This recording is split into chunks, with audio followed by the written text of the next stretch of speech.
Hello, dear story lovers. At the amount of 1,000 subscribers, I will post a huge series of special stories for you. Subscribe now. The council chamber of Zaloria was an architectural masterpiece, a vast hall of crystalline spires and glowing orbs that floated mid-air, pulsating gently like sentient stars. Each light represented a region of Zintian, glowing brighter when its delegates spoke, dimming when they fell silent. At the center of the chamber stood Queen Lysara, her 8-foot-tall frame regal and commanding. Her translucent gown shimmered like liquid starlight, catching the faint luminescence of her skin.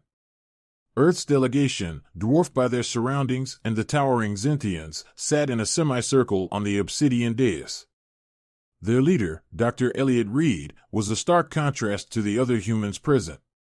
While his colleagues fidgeted nervously under the unblinking gaze of the alien council, Elliot appeared composed. His sharp green eyes scanned the room with a mix of curiosity and determination. Queen Lysara's voice resonated like a symphony of bells. Dr. Reed, you requested this audience to present a proposition on behalf of your planet. We have reviewed your alliance terms. Yet, I understand there is an additional matter you wish to address? Elliot stepped forward, his voice steady but tinged with anticipation. Your Majesty, esteemed council members, I propose a bond that transcends treaties. A bond that is both symbolic and biological. I propose the creation of a hybrid child, a union of Earth and Zintian genetics. The room fell silent, the glowing orbs flickering like stars caught in a cosmic wind. Queen Lysara's silver eyes narrowed, her expression unreadable. Then, she laughed. It was a resonant sound, deep and musical, echoing through the chamber like a celestial melody. The other Zintians joined in, their laughter a chorus of light-hearted derision. A charming notion, Dr. Reed, Lysara said, her smile both amused and indulgent. But surely you jest. Humans and Zintians, while compatible as allies, are hardly compatible as parents. Elliot stood his ground.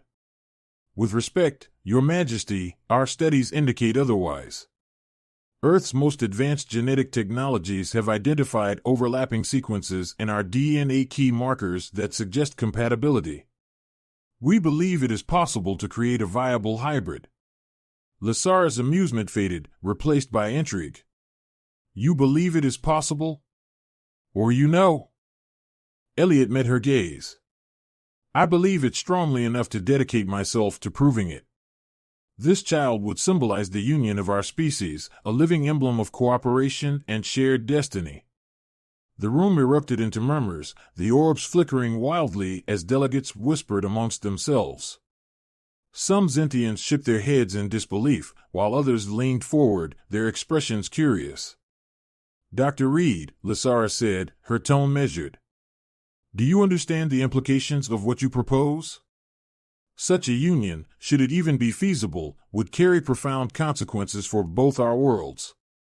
I do, Elliot replied. And I believe those consequences would be overwhelmingly positive. The growth threat looms over us all, and unity will be our greatest strength. This child could be the bridge we need to overcome centuries of division. Lysara considered him for a long moment. Her gaze swept over the council, reading the mixture of reactions among her people. Then she turned back to Elliot. You are either a visionary or a fool, Dr. Reed. Perhaps both. Very well, I will humor your proposal not out of belief, but curiosity. However, this endeavor must be conducted with the utmost discretion. A murmur of surprise rippled through the chamber. Elliot's colleagues exchanged stunned glances, but Elliot himself remained calm, nodding respectfully. Thank you, Your Majesty. I assure you, I will not waste this opportunity. See that you don't, Lysara said. She rose from her throne, her towering figure casting a long shadow. Let the record show that this council does not yet endorse such an experiment, but neither will we obstruct it. You have 6 months, Dr. Reed. Prove to us that this improbable bond can exist. As the session adjourned, Elliot stood alone on the dais, watching the Queen leave. Her stride was confident, her posture regal. But there was something else in her gay flicker of curiosity, perhaps even intrigue. Elliot couldn't help but feel a flicker of hope. He had planted the seed of possibility. Now, all that remained was to make the impossible a reality. The Zintian research facility, known as Irindra Station, was a marvel of bioengineering. Suspended in orbit around Zintian's largest moon, it appeared like a cluster of glowing, translucent petals, each one a laboratory devoted to unlocking the secrets of life. Within its walls, Dr. Elliot Reed worked tirelessly, surrounded by a mix of human and Zintian scientists. For weeks, the team worked around the clock, splicing DNA strands, calibrating cellular integrations, and running simulations. The project's core challenge lay in harmonizing the genetic architecture of two vastly different species. Zintians, with their bioluminescent cells and adaptive regenerative systems, were biologically more advanced than humans. However, it was precisely this complexity that made hybridization so daunting. Bonds of collaboration. Queen Lasara herself paid frequent visits to Irindra Station. At first, her involvement was clinical, driven by a scientific curiosity to observe the humans' methods. But as time passed, her interactions with Elliot became less formal. She began to ask him questions not just about genetics, but about Earth's culture, history, and the peculiarities of its people. Humans are so fragile, Lasara observed one evening as she watched Elliot adjust a sequencing module. Your bodies, your lives so brief compared to ours. Yet you have achieved so much in so little time. It is fascinating. Elliot glanced up, a smile tugging at the corners of his mouth. We've had to be resourceful. When survival is uncertain, you learn to make the most of every moment. Lasara's silver eyes softened, her tone contemplative. Perhaps that is what we Zintians lack. Our longevity makes us complacent, slow to adapt. Perhaps this hybrid child will inherit the best of both worlds. As their conversations deepened, so did their understanding of one another.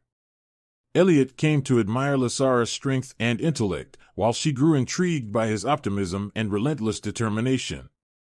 Despite their differences, a genuine connection began to form, one that neither had anticipated. A breakthrough and a crisis. Weeks turned into months, and the first significant breakthrough arrived in the form of a viable embryonic structure. The team celebrated the achievement cautiously, knowing that the road ahead was still fraught with challenges. Yet it was a moment of triumph, a tangible step toward proving that their efforts were not in vain. Then came the unexpected. A routine analysis of Lasara's biological profile revealed anomalous fluctuations in her bioluminescent cellular activity. Dr. Tavrax, the Zintian chief geneticist, approached Elliot with the findings.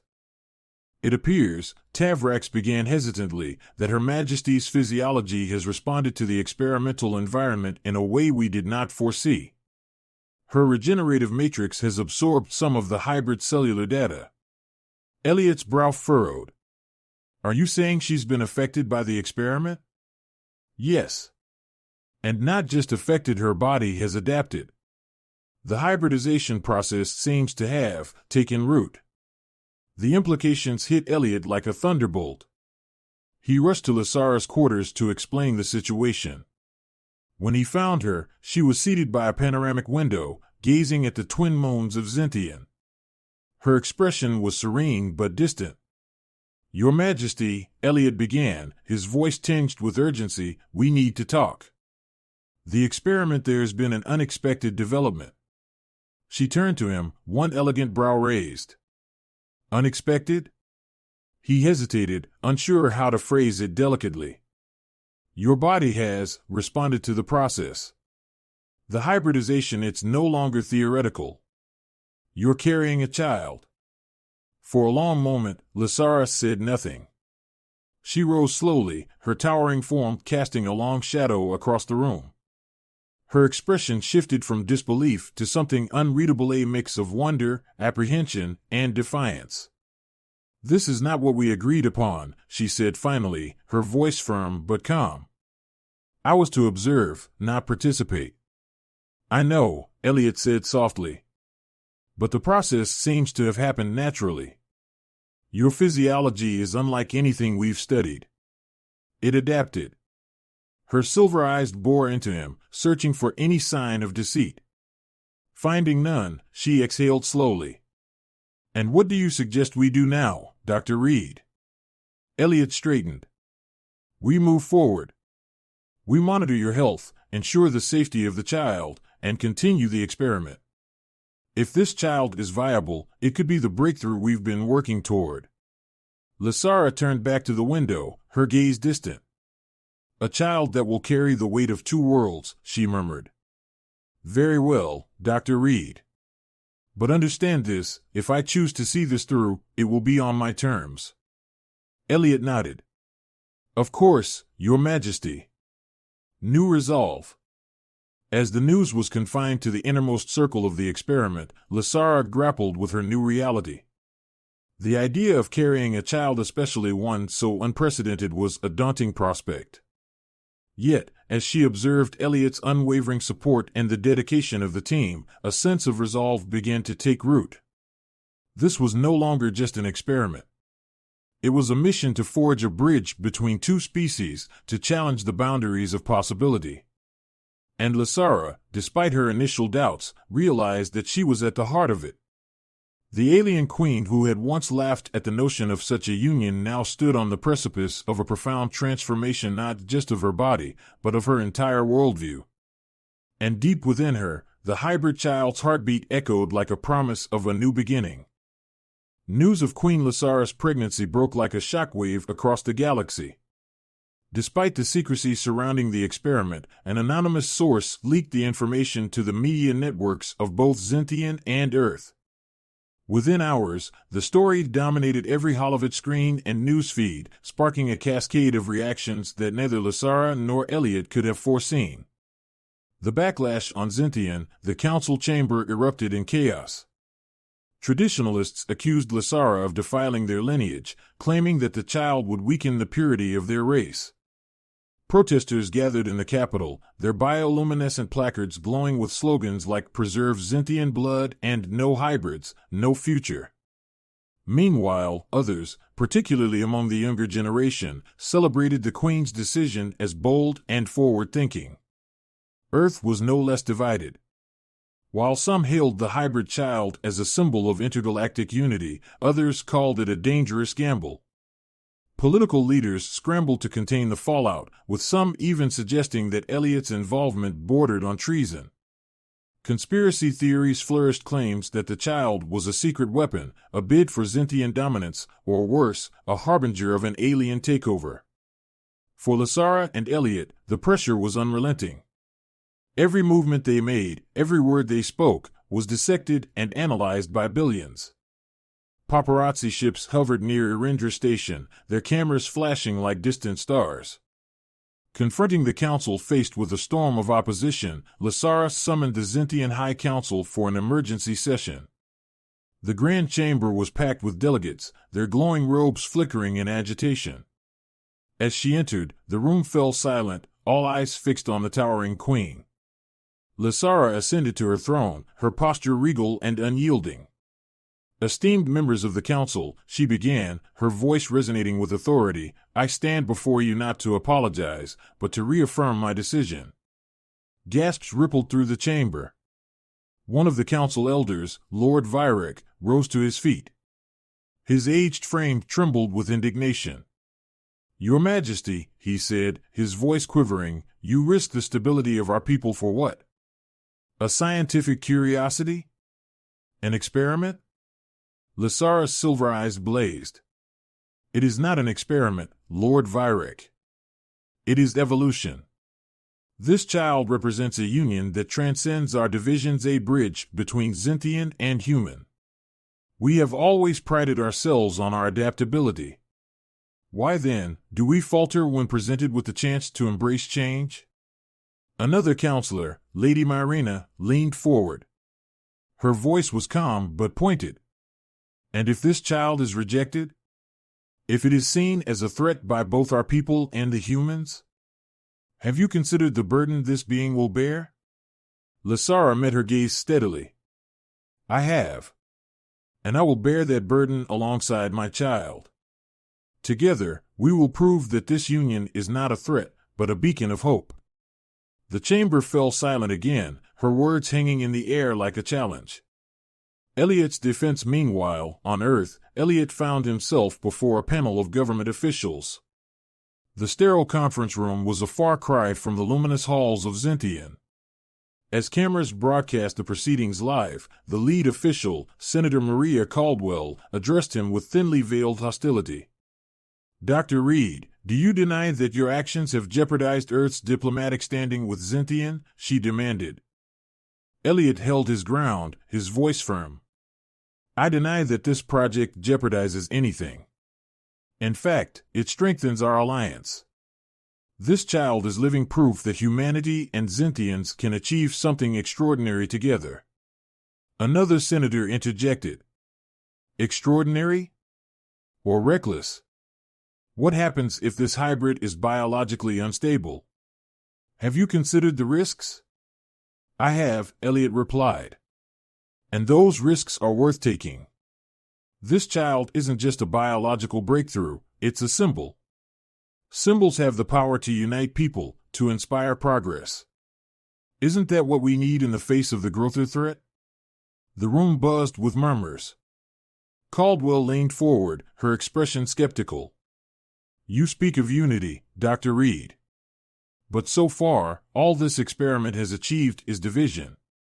Elliot's green eyes sparked with determination. Division is always the first reaction to change. But it's not the final one. This child will show us what's possible when we look beyond fear. A moment of reflection. Back on Arindra Station, Lasara and Elliot met in a quiet observation deck, far from the prying eyes of the galaxy. The twin moons of Zintian cast their pale light across the room, creating an atmosphere of calm amidst the storm. Lasara sighed, her shoulders heavy with the weight of the day. Sometimes I wonder, Elliot, if I was too naive to believe this could work. Elliot stepped closer, his gaze steady. Naive? No. Bold? Absolutely. And boldness is what changes the world. She turned to him, her silver eyes searching his face. Do you ever doubt? Every day, Elliot admitted. But I remind myself why we're doing this. For your people. For mine. And for her. Lasara placed a hand on her abdomen, feeling the faint pulse of the life within. For her, she echoed softly. In that moment, amidst the chaos and uncertainty, they found solace in each other's resolve. They knew the road ahead would be treacherous, but they were determined to walk it together. The turning point.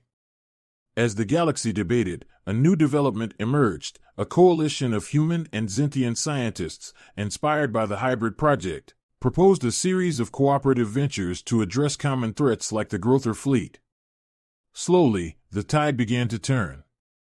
Support for the child grew, not out of acceptance, but out of necessity. The hybrid child, though yet unborn, had already begun to reshape the galaxy's destiny. And Lasara, once a queen who laughed at the impossibility of such a union, now stood as its fiercest defender. The day finally arrived under the brilliant, shifting hues of Zintian's twin suns. On Arindra Station, where science and destiny converged, Queen Lasara prepared to bring the hybrid child into the galaxy.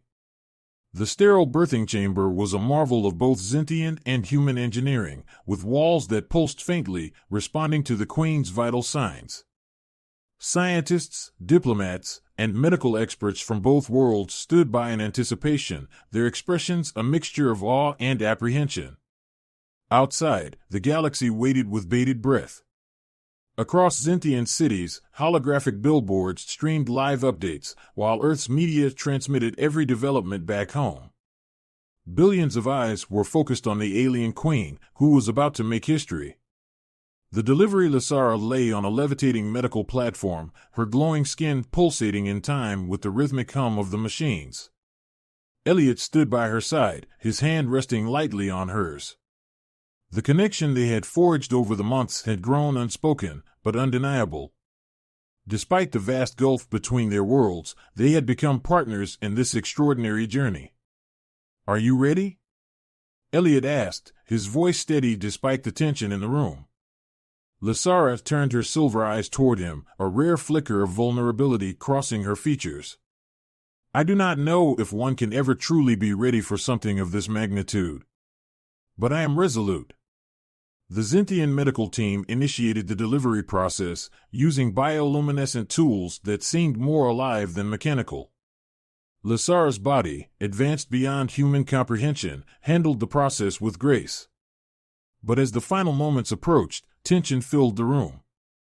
Then, the first cry pierced the silence, a sound both alien and familiar, delicate yet powerful. The room exhaled as one. Lysara held her child for the first time, her expression softening into something uncharacteristically tender. The baby's skin shimmered faintly with bioluminescent streaks, a perfect blend of Zintian blue and human tones. Her eyes, still adjusting to the light, reflected a mixture of Lysara's silver and Elliot's green. "She's beautiful," Elliot whispered, his voice thick with emotion. Lysara nodded, her regal demeanor momentarily replaced by the quiet awe of motherhood. "She is extraordinary." Galactic reactions. The child, named Princess Saren, a name symbolizing unity and light, was introduced to the galaxy in a carefully orchestrated broadcast. Lysara stood before the camera, cradling her daughter, with Elliot at her side. Her speech was brief but powerful. "This is Saren, my daughter. She is not merely a child of Zintian or Earth, she is a child of the galaxy. A symbol of what we can achieve when we dare to bridge the divides that separate us." The broadcast sparked a tidal wave of reactions. Across Zintian, the younger generation rallied behind Saren, celebrating her as a harbinger of progress. On Earth, debates raged, but many were moved by the Queen's words and the sight of the child who embodied so much hope. Meanwhile, resistance persisted. Extremist groups on both planets denounced the hybrid child as an abomination, vowing to oppose the unnatural union. Security around Erindra Station tightened, but Lysara and Elliot remained steadfast. Saren's early days. As Saren grew, her uniqueness became increasingly apparent. Her bioluminescent patterns pulsed with emotion, a trait inherited from her mother's people, but her curiosity and ingenuity mirrored her father's. Even as an infant, her laughter had an unearthly, musical quality, captivating all who heard it. Erindra Station became her sanctuary. Scientists marveled at her rapid development, while diplomats and political leaders visited to witness the child who had already begun reshaping the galaxy's trajectory. Yet, Lysara and Elliot worked hard to ensure that Saren's life was not reduced to a mere symbol. They sought to balance the weight of her legacy with the innocence of childhood. One day, as Saren toddled across the observation deck, her laughter filling the room, Lysara turned to Elliot. "She has your resilience," she said with a rare smile. "And your strength," Elliot replied. "Together, she's going to be unstoppable." A glimmer of hope. As Saren's presence grew, so did the cooperation between Earth and Zintian. Joint ventures in technology, medicine, and defense blossomed. The looming growth threat, once a cause of fear and division, now united the two species in preparation and collaboration. Saren's first public appearance, a carefully planned event held under the twin moons, marked a turning point. Dressed in ceremonial robes, she stood between her parents as they addressed a crowd of Zintians and humans. Though only a child, Saren's mere presence spoke volumes. "She represents our shared future," Lysara declared. "She is proof that together, we can create something greater than ourselves." The crowd erupted into applause, a sound that echoed across the cosmos. Even those who had once opposed the hybrid project began to reconsider their stance, inspired by the unity they witnessed. A new era. Years later, as Saren grew into a young leader in her own right, the galaxy began to change in ways Lysara and Elliot could scarcely have imagined. The hybrid child who had once been seen as an impossibility became the symbol of a new era, an era of collaboration, resilience, and hope. Lysara, standing on the balcony of her palace with Elliot and Saren at her side, looked out over the vibrant city of Zaloria. Lights danced across the skyline, a reflection of the unity her daughter had inspired. "Do you think they'll remember this moment?" Elliot asked, his gaze following hers. "They will," Lysara replied, her voice firm. "Because it is only the beginning." And as the stars above seemed to shine brighter, it became clear that the galaxy would never be the same again.